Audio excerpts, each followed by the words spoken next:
todos enfrentaremos alguna discapacidad tarde o temprano. Por hoy en día hay 6 millones de hogares, de acuerdo a INEGI, que tienen alguna persona en su hogar con discapacidad. Pero cuando esta discapacidad toca a un niño, a una niña, a un adolescente, implica un desafío mayor, sobre todo si hablamos de discapacidad mental. De eso hablaremos hoy, con organizaciones de la sociedad civil que se han dedicado a apoyar a familias que viven la discapacidad mental. Empezamos.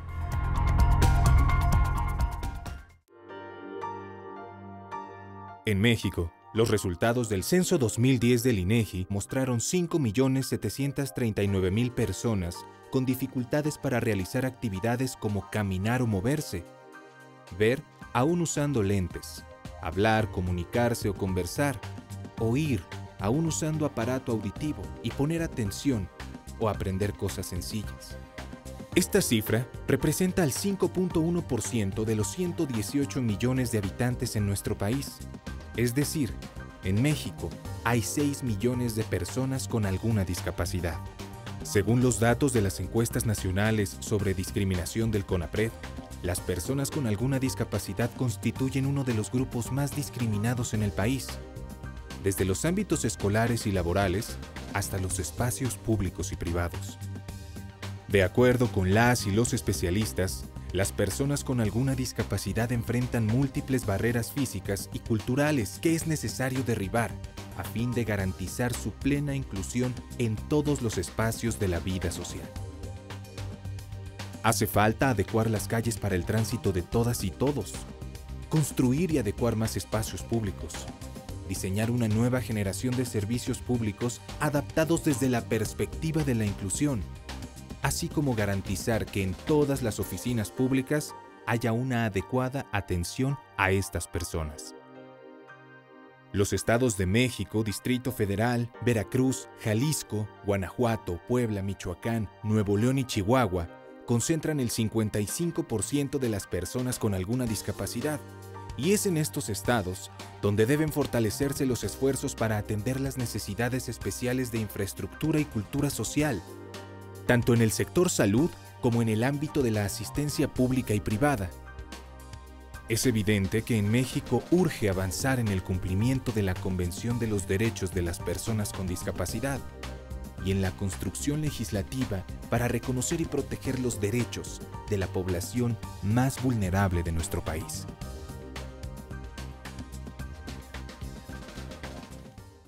Decíamos cuando introducíamos este programa que la discapacidad sin duda es un gran desafío para cada uno de nosotros, para todos, para las familias que viven la discapacidad de todo tipo. Pero hay discapacidades que sin duda han estado, yo diría, no en la visibilidad como otras, pero también hay organizaciones como CONFE y APAC que han sido, digamos, emblemáticas por el esfuerzo que han hecho durante muchísimos años. Por eso les agradezco mucho que estés aquí y que podamos hablar y poder empezar a precisar el enorme reto y desafío, empezando por los términos.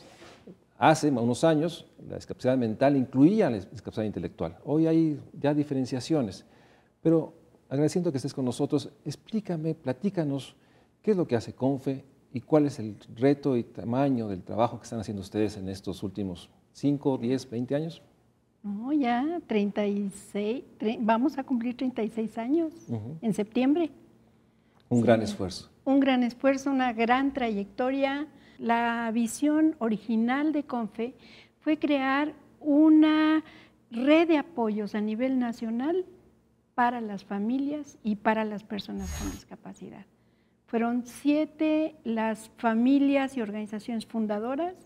Hoy tenemos una red de 114 organizaciones afiliadas a nosotros en todo el país. Y eso es un gran mérito.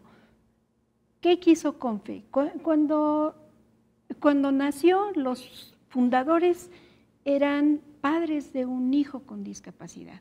Las 2 familias, las 3 familias que han sostenido este esfuerzo durante tantos años, eran padres de hijos con discapacidad, que lo que vivieron es que no había nada, sí, no se hablaba de derechos, no había información, no había convención sobre los derechos. Yo creo que ese es un parteaguas, la convención. Entonces me preguntabas de dónde sale esta diferenciación de ahora, efectivamente a partir de la convención, pero vale la pena tocar un punto que no es fácil de entender, porque tenemos una cultura de muchos años tratando de colocar la discapacidad como problema en la persona. ¿Qué nos enseña la Convención? Y yo estoy completamente de acuerdo. Nos enseña que todas las personas tenemos algún tipo de limitación, no de discapacidad, algún tipo de limitación. Pero cuando esta limitación se enfrenta a las barreras del entorno, a las barreras del ambiente, es cuando la persona ya no puede funcionar. Entonces hablamos de una discapacidad. Ahí es cuando se coloca la discapacidad, donde la responsabilidad está en el entorno. Así es. Porque las personas nacieron a lo mejor con una discapacidad, tuvieron un accidente, ese no es su responsabilidad. Sí, es el entorno físico, el entorno institucional, social, cultural, sí, que hace visible que estas limitaciones personales que todos tenemos se convierten en capacidad para poder tener una vida digna. Ser parte de la sociedad. ¿No? Sí, claro que sí. Y ahí en esta convención, que es un documento valiosísimo, social, culturalmente, y que nos deja mirar que lo que somos la humanidad somos diversos, todos somos diversos, iguales en derechos. Una gran diversidad que va, por otra parte, acompañada con la enorme intensidad de la discriminación, del estereotipo, que también hace que muchas personas vivan con enorme dolor este señalamiento o simplemente esta invisibilidad que implica la discriminación. Y por otra parte tenemos APAC. APAC sin duda también es otra gran organización de muchos años que ha hecho un enorme esfuerzo para ayudar a familias, a hogares a enfrentar las discapacidades. Salvador, platícanos qué hace APAC. Pues surge muy similar a CONFE. Son padres de familia que tienen a una persona con parálisis cerebral. Surge en el año de 1970, estamos cumpliendo 44 años, y surge por la necesidad de un servicio que no había para las personas con parálisis cerebral. Es cierto que había un instituto en Mariano Escobedo donde se atendían la parte de rehabilitación física, pero después, ¿qué pasaba? ¿Qué más había para estas personas? No había educación, no había recreación, y surge un grupo de 8 mamás con sus hijos para darle esta oportunidad de recreación. Con el paso del tiempo se fue dando estas etapas de iniciar con estimulación temprana, preescolar, primaria, secundaria, capacitación y la prevención de la discapacidad, que eso para nosotros es muy importante. Hay 3 personas muy significativas en este hacer. La primera presidenta, la señora Rosita Gianetti, 7 años, posteriormente la señora Carmelina Ortiz Monasterio, quien hizo crecer la institución enormemente, son 27 años, y actualmente la señora María Margarita estuvo 7, y actualmente la señora Leonor Ortiz, que es nuestra presidenta, buscando también no solamente quedarse en APAC, en este conocimiento de lo que es los problemas motores, sino hacernos en su momento, centros afiliados, ahora centros asociados, que nos ayudan en esta lucha por mejorar las condiciones de la persona con parálisis cerebral. Y es muy importante agregar que en varias de ellas tienen esta otra condición, que es la discapacidad intelectual, en un porcentaje considerable. Hablamos de un 32%, en donde se agrega esta condición de parálisis cerebral, discapacidad intelectual. Que lo vuelve un problema muy agudo. En estos más de 30 años, hemos visto cómo muy poco, o muy lentamente yo diría, va avanzando las instituciones, los gobiernos, a fin de reconocer la enorme necesidad de que la discapacidad es un problema que enfrenta un individuo, pero que requiere una serie de apoyos institucionales. O sea, ¿cuál sería tu recuento en estos más de 30 años?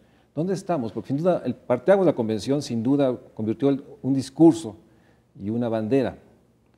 Pero por otra parte, yo que he estado cerca, he oído intensamente el reclamo de organizaciones como las de ustedes, de que a veces el reclamo o a veces el esfuerzo no pasa, y hoy tenemos un tema que sin duda tampoco nos ayuda. A veces hablamos de discapacidad y solo es la discapacidad motriz. Pensamos que la accesibilidad es la rampa, y creo que ustedes sobre todo saben que la accesibilidad es mucho más que las rampas. Pero hazme un recuento, ¿cómo verías este proceso de avance lento, gradual de los gobiernos, del gobierno para apoyar la discapacidad? Ay, tocas un tema que es parte de mi tema de vida. Y es parte de mi tema de vida porque casi toda mi vida he trabajado con y para personas con discapacidad intelectual, sobre todo discapacidad intelectual. ¿Qué es lo que he visto? Que efectivamente de no haber nada hay algo, no suficiente. La convención nos propone una serie de cosas, de cambios que tienen que hacerse en el país. Sobre todo entendiendo que México fue promotor de esta convención, ratificó esta convención y tendría que haber hecho muchísimos cambios ya. Tocaste dos puntos, ojalá que nos dé tiempo de desahogar un poco. Uno, la accesibilidad y el otro, la invisibilidad. Y voy a empezar por la invisibilidad, sobre todo en comunidades indígenas, en comunidades rurales. Cuando nace un niño o niña con discapacidad, no lo registran. Entonces es invisible, no es un ciudadano. Por lo tanto, eso limita sus derechos básicos de salud, de educación, trabajo, ya no hay entonces, ¿no? Y la invisibilidad tiene que ver también por cómo se manejan las noticias, cómo se manejan los medios masivos de comunicación. Por ejemplo, no hay personas con discapacidad ahí, no son parte de la sociedad mexicana como candidatos a algo, a nada. Como sujetos de derechos. Como sujetos de derechos en primer lugar, ¿no? Y la cuestión de accesibilidad, efectivamente, cuando pensamos en accesibilidad, pensamos en rampas. A lo mejor en braille también. Pero yo me preguntaría o nos preguntaría cuántos espacios noticiosos en la televisión tienen intérprete de lengua de señas, por ejemplo. Uno, creo. Uno y muy pocos, y cuántas la información importante que distintas dependencias de gobierno dan, se da en el lenguaje de señas. Sí. ¿Te das cuenta de esa invisibilidad? Vamos a un corte, regresamos ahorita para seguir hablando de la discapacidad intelectual y mental que sin duda enfrenta a millones de familias que pueden contar muchas de ellas con el apoyo de organizaciones de la sociedad civil como CONFE, como APAC. Pero hay una pregunta que quisiera regresar después del corte. O sea, siempre cuando un padre de familia enfrenta una discapacidad de un hijo, la pregunta es ¿por qué? ¿Cuáles son las causas? ¿Qué tiene que ver con algo que mencionaste? ¿Cómo poder prevenir para evitarlo? Pero si se tiene, ¿qué podemos hacer? Vamos a un corte y regresamos al Estudio de México Social.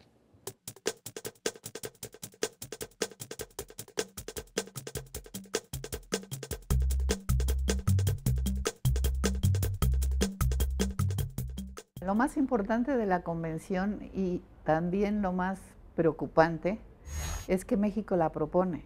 México, cuando estaba a la cabeza del Consejo Nacional para Prevenir y Eliminar la Discriminación, don Gilberto Rincón Gallardo, junto con muchas organizaciones nacionales y muchas más internacionales, propone esta convención para defender los derechos de las personas con discapacidad. Lo fundamental de la convención es saber que México es el país proponente, tenemos que entender así que sería el país más sensible al tema. Sin embargo, la convención no ha vivido el cumplimiento que pide, ¿no? Se creó una ley que conforma un organismo público descentralizado del gobierno para coordinar y vincular a las instituciones para crear y generar políticas públicas a beneficio de las personas con discapacidad. No hemos llegado a ese momento. Como que las instancias tienen la voluntad, hacen su trabajo, proponen, hacen programas, generan políticas, pero como que no están bien eslabonados.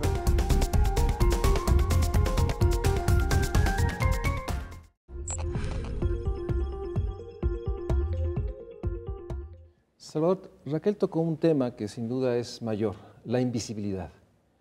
Por alguna razón sigue siendo invisible la discapacidad en su enorme diversidad. ¿Por qué esta invisibilidad? ¿Por qué pese a que hay una convención y pese a que ha habido el esfuerzo de organizaciones como las suyas, esta invisibilidad sigue estando presente en el imaginario público, pero sobre todo en el imaginario de los gobiernos que no logran articular esta enorme realidad discapacidad diversa, heterogénea, muy compleja. ¿Cómo lo observas tú desde APAC? Yo quisiera agregar a lo que comentó Raquel. Esta convención ha dado un paso importante, sin embargo, la invisibilidad está desde el momento que no se tienen cifras exactas de la discapacidad. Tenemos un censo que nos arroja una serie de datos, pero que no sabemos exactamente cuántas personas con discapacidad y específicamente en parálisis cerebral. Hablamos de un trastorno motor donde se arroja una cifra y no es la que en realidad es parálisis cerebral. INEGI nos dice que el 6% del total de la población nacional tiene alguna discapacidad, pero es una cifra, como bien dices, que engloba todo y que finalmente para muchas organizaciones es una cifra que oculta, que de acuerdo a tus parámetros hablaba del 10% hace unos años. Y esta es parte del problema, no tenemos cifras que nos permitan dimensionar la magnitud del reto que tiene el país. Así es, en el 2000, en el censo del 2000 se hablaba de un 12% de discapacidad de la población total. Actualmente hablan del 5.3, 5.6 de la discapacidad, pero en realidad no sabemos cuántas personas son, porque además las personas que nacen en las comunidades rurales, que no son registradas, no se tiene una contabilidad de ellas. Esto que nos lleva nuevamente a que estos servicios de educación no sean los que necesitan. También es invisible porque sí se tienen programas y se han hecho muchos esfuerzos por mejorar la parte educativa, pero las escuelas tampoco están dispuestas para ello. Llega una persona con parálisis cerebral, lo primero que a lo que se enfrenta es no tener una silla adecuada para él, un lugar, un espacio adecuado para él. Estructuralmente no hay esas rampas, no hay los sanitarios adecuados para ellos. Entonces sigue siendo invisible a la persona con discapacidad. Este es un enorme, lo hemos visto, la realidad de padres de familia que llevan con enorme esfuerzo a su hijo, a veces con un peso ya mayor, y llegan a esta realidad de que no hay una infraestructura educativa, tampoco de salud, para dar un seguimiento. Y esto obviamente pues, hace que la discapacidad siga profundizándose, y por otra parte también es causa de dolor y empobrecimiento de muchas familias. Pero hay una pregunta que también se hacen, todos nos hemos hecho ante la realidad de que ¿por qué se tiene una discapacidad? ¿De dónde surge una parálisis cerebral? ¿Cuáles son las causas de ello? ¿Qué nos podrías decir sobre esto? En parálisis cerebral hablamos de 3 momentos de una posible causa antes del nacimiento por enfermedades que presente la mamá, rubéola, toxoplasmosis, diabetes, la misma hipertensión arterial que se dispare. Durante el parto, que es el momento perinatal que llamamos nosotros, está el uso de forceps, que bueno, afortunadamente se piensa que ya no se usa y creemos así que sea. Falta de oxígeno al nacer por doble circular de cordón, esto es, enreda el cordón en el bebé. Al no ser tan largo este cordón, lo que va a provocar es asfixia en él. Prematurez también es parte de estas causas. Y después del nacimiento, que es el periodo postnatal hasta los 3 años de vida, algún accidente que cause lesión en el cerebro, alguna infección por alguna enfermedad de vías respiratorias puede ser. ¿Sí? Son las principales causas. Una padre de familia, hablo de una jefa de familia, una mujer que es la jefa de familia que tiene un niño o un joven con una discapacidad. Cuando llega hacia ustedes, ¿qué puede esperar? ¿Qué puede recibir? Porque puede llegar simplemente con la orientación de ayúdenme, simplemente a tener un diagnóstico más claro y ver si hay posibilidades pues, de una calidad de vida que le permita un desarrollo. ¿Cuáles son los servicios que tienen ustedes? Ay, qué bueno que me preguntas eso. Te voy a decir por qué. Tenemos un servicio que es precioso porque recibimos bebés desde los 45 días de nacidos. Ahí tienen intervención temprana, tenemos lo que se llama el cuarto blanco, es un cuarto de estimulación multisensorial. Y ahí, por supuesto que trabajamos con el bebé, pero trabajamos con la familia. Trabajamos generalmente mamás. Y eso es una condición de nuestro querido México, donde muchos papás huyen de la familia ante la presencia de una discapacidad. Entonces la jefa se convierte la jefa de familia, es la mamá cuidadora, la mamá que lleva a la casa y la mamá que tiene que traer dinero a la casa también. Entonces, la verdad, yo tengo enorme aprecio y admiración por estas madres de familia que sacan adelante a sus hijos con todas las dificultades, porque por un lado está toda esta condición de familia, pero por otro lado todo este entorno que tampoco alcanza a ser favorable y un entorno que garantice una calidad de vida para todas las personas. Y lo que decías es cierto, esta falta de cifras claras que siempre nos hemos apoyado, tú mencionabas el 10%, de acuerdo al informe más reciente del Banco Mundial y de la Organización Mundial de la Salud, publicado en 2011, en junio, 9 de junio de 2011, estamos hablando de 15% a nivel mundial de personas con algún tipo de discapacidad. Estamos hablando de 1.000 millones de personas en todo el mundo. Si esa cifra, que siempre hemos adaptado la cifra que nos da el Banco Mundial y la Organización Mundial de la Salud a las cifras que tenemos en México, porque yo creo que habría que revisar sobre qué base de indicadores se están generando las estadísticas. Sí, la metodología bajo la cual se llega a esta estimación. Así es. Pero a ver, si nos quedamos con el 15%, bueno, ¿de cuánta gente estamos hablando? ¿Cuántos somos en México? 118 millones de mexicanos.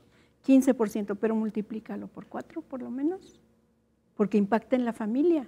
Sí, sí. Y entonces no es una minoría. Y tenemos esta realidad de que las familias que viven en marginación, mayor pobreza, uno de los factores que está generando esa pobreza es enfrentar, acompañar a un ser querido que vive una discapacidad intelectual, mental, motriz, y eso obviamente implica un enorme costo. Más costo. Claro. En ese sentido, déjame regresar a una parte. Dijiste que después de la convención tenemos algo, hablando del gobierno. ¿Qué es ese algo que tenemos? ¿Qué podrías tú decir de que ha pasado en estos tantos años? ¿Algo qué es? Tenemos una base más clara sobre la cual podemos luchar por los derechos de las personas con discapacidad. Algunos temas son muy difíciles de entender, como es el reconocimiento de la capacidad jurídica de las personas con discapacidad, que es un tema, y entiendo que no es tema principal hoy, porque nos llevaría todo el programa. Pero es un gran tema, la realidad es un gran tema. De la, digamos, situación jurídica, la tutela de derechos de quien vive una discapacidad que a veces pues es abusado y despojado de todo. Tu voz no tiene valor y no eres persona ante la ley. Es un derecho llave. Sí, es parte de las injusticias, desigualdades que se reproducen. Sí. Pero bueno, tenemos una plataforma para reclamar y para tratar, pero yo no veo... para abrir oportunidades, te voy a decir por qué. Porque la convención en nuestro país tiene rango constitucional. Es ley y debe cumplirse esa ley. Eso quiere decir que nuestras escuelas deben tener una orientación inclusiva para que los niños, esa diversidad de niños que van desde indígenas, niños con discapacidad, etcétera, puedan estar en el aula, puedan estar en la escuela, con una escuela de calidad. Pero en concreto, más allá de tener instrumentos jurídicos para reclamar el cumplimiento de obligaciones del Estado y abrir oportunidades, tu percepción es de que esto no se ha reflejado realmente en una oferta pública de espacios, de escuelas, de centros de salud para acompañar a las familias que viven sobre todo estas discapacidades. No quiero ser negativa, sí han habido algunas iniciativas, ¿no? Ya tenemos este protocolo que se acaba de publicar hace un par de meses. Yo creo que ahora se escucha más en las noticias la cuestión de las personas con discapacidad y tiene que ver con que México va a ser revisado por la ONU ahora en septiembre, por el comité de expertos que vigilan la aplicación de la convención, cumplimiento en los países, y ahora pues le toca a México. Entonces sí, a veces eso pasa en nuestro país, de que las iniciativas van cuando hay un foro internacional que está atrás, y creo que debería haber un compromiso por el bienestar de las personas, por garantizar su inclusión en todos los espacios de la vida. Vamos a un corte, estamos hablando sobre la discapacidad. Mi percepción es de que el país ha avanzado muy lentamente, muy desigualmente. El gradualismo que realmente lleva a que muy pocas familias, muy pocas mujeres tengan los apoyos. Un gradualismo desigual que se expresa en enorme dolor y enormes injusticias. Esperamos que a raíz de esta valoración de la Convención haya un esfuerzo mucho más integral, pero yo creo que en el Estudio de México Social tenemos que sostener que este gradualismo lento, desigual, debe ser visto muy críticamente. Vamos a un corte y regresamos al Estudio de México Social.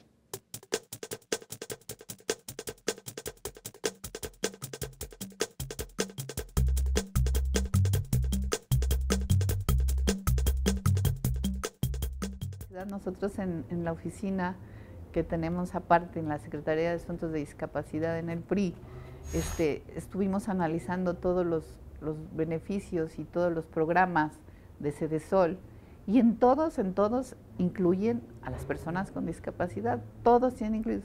El problema es cuando entramos a la regla de operación. En la regla de operación donde no estamos ni capacitados, no las entendemos, no conformamos los requisitos, es donde se atora mucho, no se difunden como deben de ser. El sector salud yo creo que sigue también muy retrasado. Tienen carteles por todas partes, las personas con discapacidad somos iguales y todo esto, y hay que tratarlos bien y no sé cuánto, pero a la hora de la verdad es bastante complicado. Increíble decirte que en el IMSS los baños son inaccesibles. O sea, un día tuve que estar 17 días y no pude pasar a la taza ni a la regadera en ninguno de los días. Todavía muchas fallas hay. El gobierno tampoco puede hacerlo solo. Realmente necesita el apoyo de las organizaciones.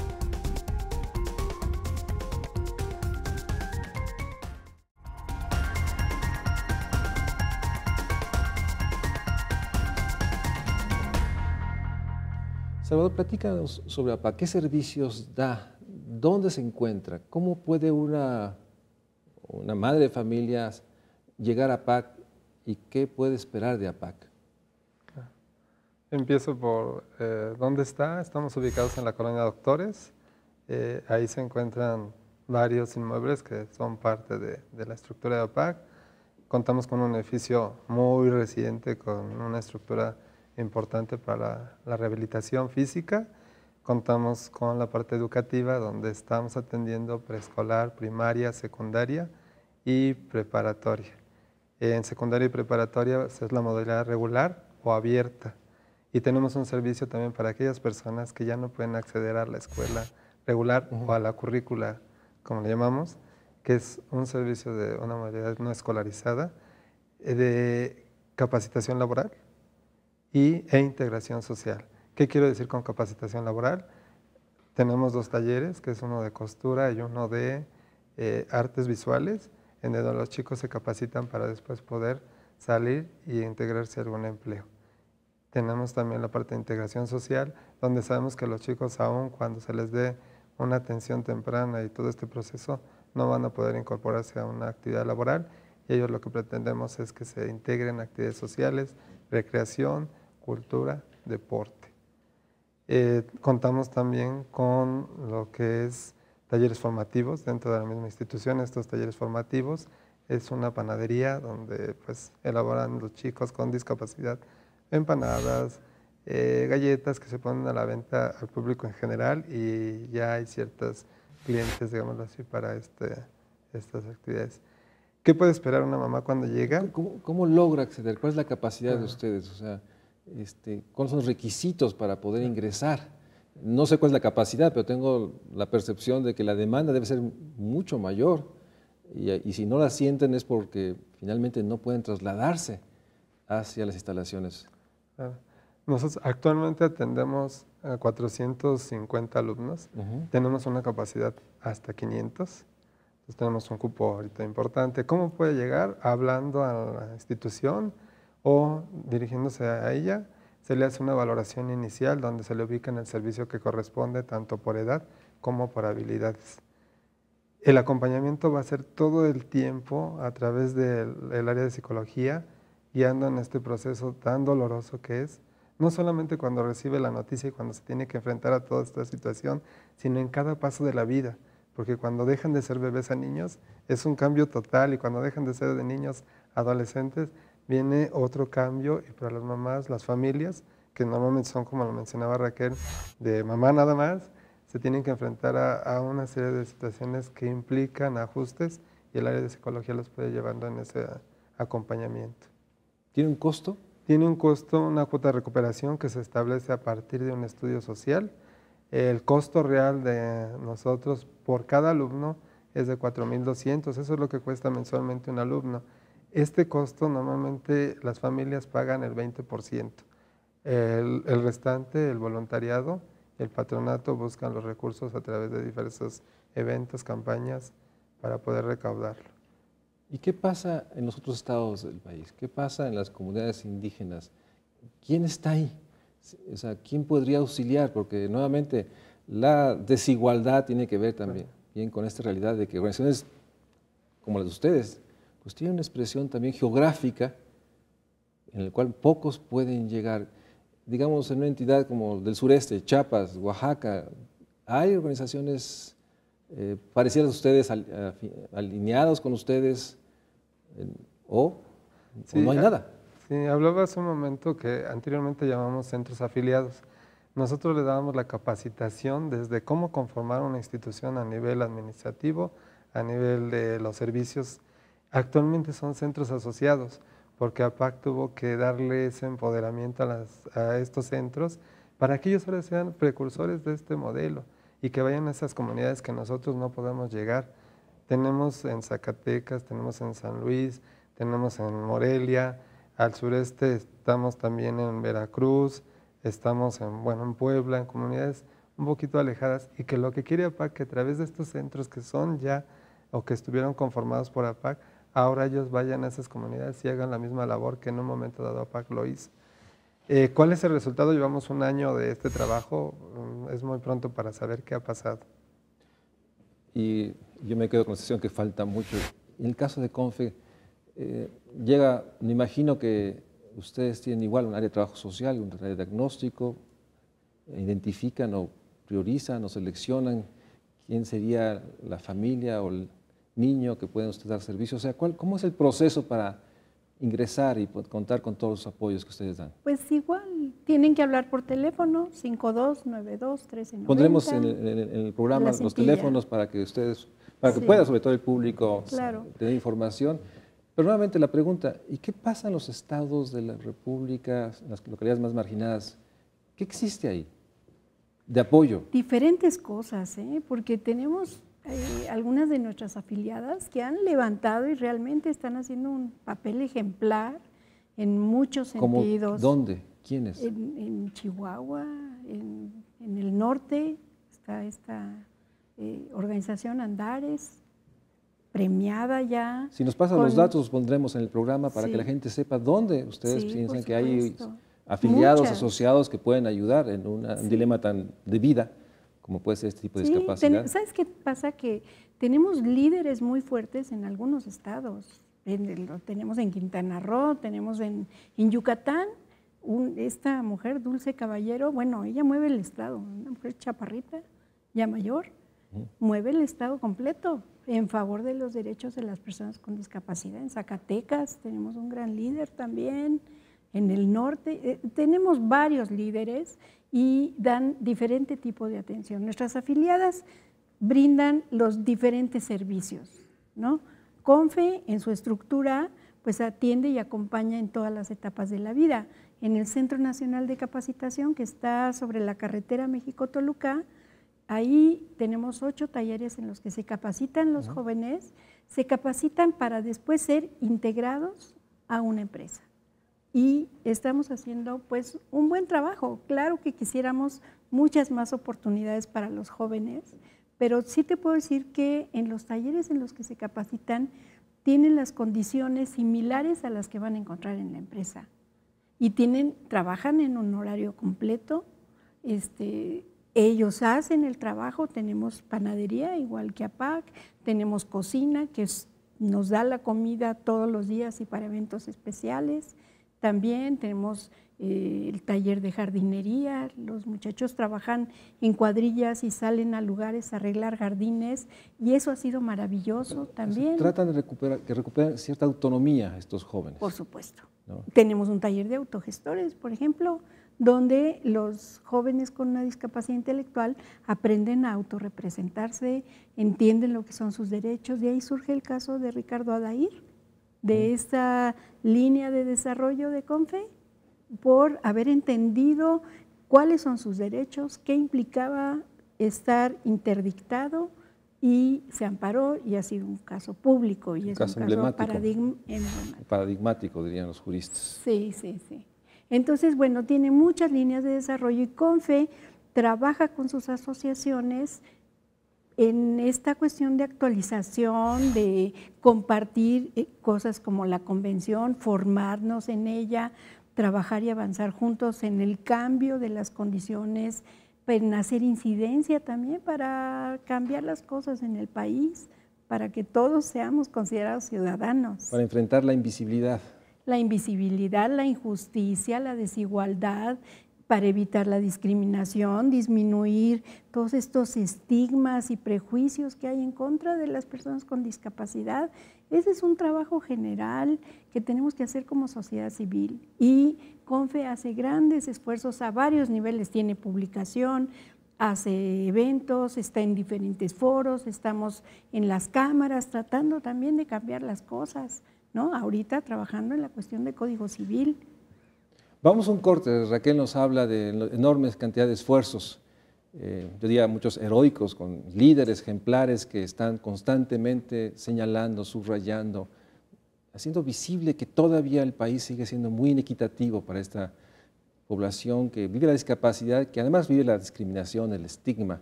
Y en ese sentido, yo estoy convencido, y será parte de este último bloque, ¿qué debería hacer el gobierno? ¿Qué más debe hacer el gobierno?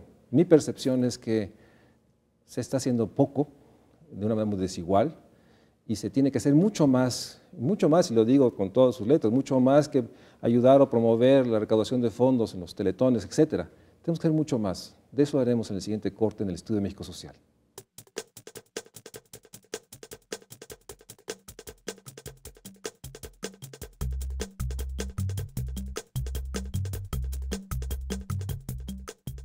Las políticas públicas ahí están, hay que difundirlas, nosotros tenemos que aprender a encontrar esas políticas públicas, a conocerlas, y que también la voluntad política de los funcionarios de veras las aplique con el presupuesto que corresponde. Tener discapacidad cuesta dinero, y si la familia no tiene, el Estado tiene que hacerse responsable de lo que le falta a ese individuo que nació por ser mexicano con sus legítimos derechos humanos, ¿no?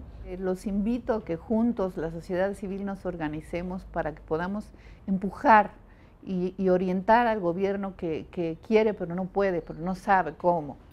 Entonces empujar para que logremos de veras que México sea un país justo en el tema de discapacidad. Dicen que la grandeza de un país se reconoce por el trato que le da a sus grupos más vulnerables.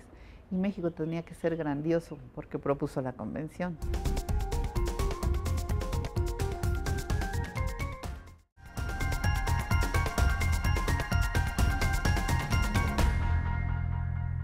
Estamos ya en la última parte del programa, tendremos que hacer muchos de estos, pero desde tu mirada, ¿qué debería hacer más o qué debería hacer que no ha hecho el gobierno, los gobiernos? O sea, mi percepción es que el esfuerzo de organizaciones como las de ustedes es heroica y hace mucho, pero pese a que hay una convención, pese a que ha habido años, incluso leyes federales, ¿sí? Sí. Liderazgos, realmente lo digo con toda la noción de que parece que el esfuerzo no avanza con la rapidez que todos los que hemos estado cerca percibimos que debía hacerse. ¿Qué debería estar haciendo el gobierno? Hazme un recuento en trabajo, en educación, en salud. ¿Qué ves y qué señalarías como acciones a seguir o a fortalecer o a iniciar? Primero me referiría a la parte estructural. Se necesita crear más centros a nivel gubernamental donde puedan atender a las personas a nivel de la parte de rehabilitación física. Son muy pocas las instituciones que atienden esto. A nivel de educación creo que sí hay toda una estructura, pero hace falta la sensibilización y la capacitación a los maestros, porque por decreto ya está que todos los niños deben de integrarse a una escuela regular, pero las condiciones ni físicas ni de especialización de maestros hay. Son pocos los maestros que están en esta parte de educación. En la parte de empleo y cómo incorporarnos, también quisiera hacer mención porque si bien es cierto que ya hay leyes, ¿sí?, y que para los empresarios tienen ciertos beneficios, desgraciadamente los perfiles que nos piden para incorporar a una persona con discapacidad son muy altos. Nosotros le estamos apostando al autoempleo, que sabemos que por ahí puede ser la opción, como esto de las cuadrillas de limpieza, las cuadrillas de jardinería, pero sí falta incentivar la parte de incorporar a más personas con discapacidad, pero no solo aquellas que son por una secuela de un accidente, sino aquellas que ya vienen desde nacimiento con un problema motor o intelectual, que no es fácil que se incorpore. ¿Estarías de acuerdo conmigo que falta mucho por hacer? Muchísimo.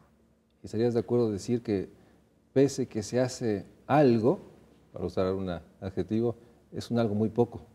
Se ve muy poco, y sobre todo en las personas con discapacidades donde se observa. Al final este recuento de lo doloroso que es al inicio también se ve cuando no se pueden incorporar a un trabajo o cuando no pueden estar en una escuela regular o incorporarse por esta discriminación a su grupo social. ¿Qué debería estar haciendo el gobierno? ¿Qué más debe hacer? Muchas cosas debería estar Ayúdame haciendo. a delinear esta agenda para poder transmitir la necesidad de que se haga mucho más y más rápido. Primero tiene que haber una promoción fuerte, abierta, que existe la convención, lo que nos demarca y a lo que nos invita esta convención. Nos invita a cambiar el paradigma. Esa es una cuestión cultural muy fuerte, pero ¿quién nos tendría que estar acompañando? Los medios. Los medios favorecen la cultura o imponen una forma de cultura también. Entonces, los medios deberían de estar siempre públicos, siempre con accesibilidad para todo tipo de limitaciones, para personas que tienen una condición de baja audición o nula, baja visión. ¿Qué hacemos con eso? Personas con discapacidad intelectual necesitan mensajes más cortos, más sencillos, lenguaje más sencillo. Tendríamos que mirar las estadísticas sobre el nivel de analfabetismo funcional en México. Entonces, mensajes cortos y apoyados no es solamente para personas con discapacidad intelectual, es para todos. Banquetas que pueda uno transitar por las banquetas son para todas las personas, no nada más para personas que usan silla de ruedas. Transportes accesibles. ¿Cuántos transportes accesibles tenemos? Sí. Ni sabemos, como 2 o 3, yo creo. Sí. Siempre ¿no? El caso del anuncio de un autobús que es noticia, y no hay un sistema para personas. ¿no? Entonces, ¿cuántas personas no pueden transitar? Están limitando su derecho a transitar. Como decía Salvador, por ley, las escuelas deben de tener apertura, una orientación inclusiva, como lo dice la Convención. No tenemos la formación de los docentes en ese sentido, la formación para la atención a la diversidad. Especialistas. Pero para la atención a la diversidad, porque estamos dejando fuera una gran población que es la población indígena.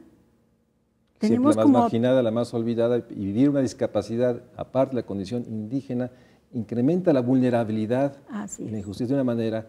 Yo creo que no hemos podido transmitir realmente esta injusticia que se vive, porque ahí es donde se requiere más y ahí es donde hay menos de todo. Tú conoces muy bien y has trabajado mucho con CONAPRED en la cuestión de discriminación. Entonces, todo lo que vemos de discriminación y vivimos de discriminación en nuestro país se agrava, se magnifica ante la presencia de la discapacidad, ante la imposibilidad de la gente que tiene alguna limitación permanente o temporal de no poder participar en todas las áreas de la vida. Y muchos prejuicios, por ejemplo, a los funcionarios públicos tienen que estar formados para respetar, ser sensibles ante la diversidad. Y eso no vivimos. Hay gente a las que no le autorizan un pasaporte. Hay gente de nosotros, personas con discapacidad intelectual, que se les nota, porque ese es el otro tema. Cuando se nota la discapacidad, hay gente que las han bajado de los aviones. Cuando es gente completamente capaz, autónoma, funcional, porque se ve su discapacidad, incluso gente con discapacidad motriz, porque suponen que, quién sabe, ¿no? Que no pueden hacer nada las personas con discapacidad.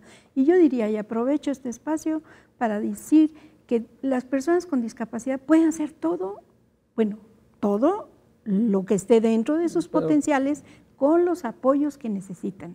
Pero sobre todo, o sea, gran parte de la discapacidad se vive con ese dolor porque las instituciones fallan, claro, porque no cumplen sus mandatos, sus obligaciones, no se cumplen las normas oficiales.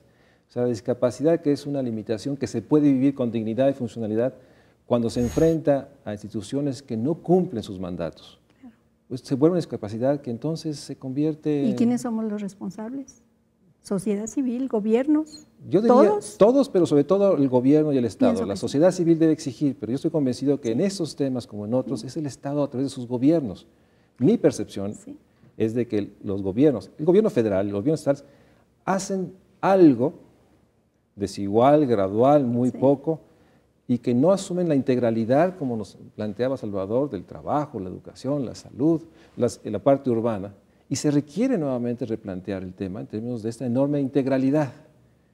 Y en ese sentido, cada año, finales de año, tenemos pues esta cauda de mensajes para apoyar vía el Teletón, que se ha convertido en un evento nacional con el enorme apoyo de todos los medios.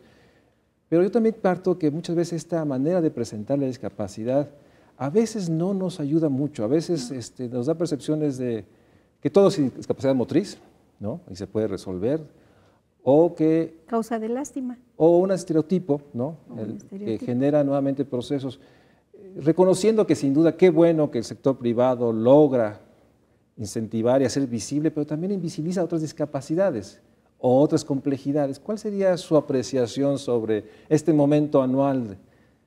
Mira, nosotros queremos transitar, y por eso luchamos, por transitar a un modelo social de la discapacidad, basada en los derechos humanos.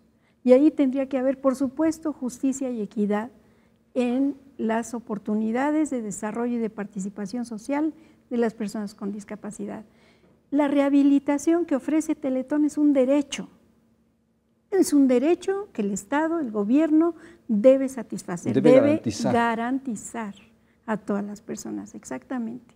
Lo debe garantizar. Entonces, no entiendo por qué se tiene que enseñar un cheque cuando alguien lo da, yo no entiendo la filosofía del Teletón. Sí podría decir, tal vez estás de acuerdo, de que ha visibilizado a la discapacidad. ¿Por qué? Bueno, pues está en uno de los medios de comunicación y más fuertes. Más fuerte, y durante 48 horas, 72 horas. Es un bombardeo. Es un bombardeo de comunicación y hace visible, sin duda. Exacto. Pero invisibiliza otras posibilidades también. Qué bueno, nosotros estamos luchando porque las personas con discapacidad estén en el trabajo, estén en las escuelas, estén en la calle, gocen de la cultura y sean ciudadanos de pleno derecho como cualquier otra persona. Y yo creo que de ahí no debemos de quitar el dedo del renglón. Nosotros que estamos como organizaciones que luchan por los derechos de las personas con discapacidad y queremos la solidaridad y queremos trabajar con el gobierno, porque sí sé que el gobierno solo no puede, ni nosotros podemos solos. Tenemos que trabajar juntos, pero trabajar juntos por lo mismo. APAC tiene una agenda muy intensa. ¿Cuáles serían los pasos que APAC va a seguir en los próximos años? Pues tenemos ahorita el principal objetivo, que es que APAC continúe, porque estas organizaciones finalmente son de asistencia privada. ¿Qué quiere decir? Que pues, se viven de las donaciones, de los apoyos de individuos. Que, regresando un poco a Teletón, sí nos ha quitado ese recurso, no todo, pero sí. Se piensa que Teletón es todo y cubre todo, y no. Nos ha hecho visibles, sí nos ha hecho visibles, con una forma creo que nada digna de la presentación de la discapacidad. ¿Qué quiere APAC? Darle esa sustentabilidad a la institución, porque si no, nos pone en riesgo cada año o cada 2 años. ¿Qué va a pasar si no hay recurso para atender a estos 500 alumnos que pretendemos llegar? Llegamos al final del programa. APAC y CONFE, estoy convencido, son 2 organizaciones emblemáticas, años, décadas de trabajo, y que sin duda han logrado apoyar a muchas familias que logran tener el servicio, el apoyo, orientación. Pero sin duda hay mucho que hacer en términos de garantizar los derechos de las personas que tienen la discapacidad. Hay mucho que hacer en términos de transformar a los gobiernos, sus instituciones, para que hagan más y mucho más rápido todo. Sí. Y hay mucho que hacer para romper esta cultura que invisibiliza, hace estigmatización de la gente que tiene alguna apariencia física diferente. En ese sentido, estoy convencido que enfrentar la discapacidad es uno de los grandes temas del México social en este siglo XXI. Muchas gracias a APAC y CONFE por estar en el Estudio de México Social. Gracias por la oportunidad. Gracias a todos. Gracias.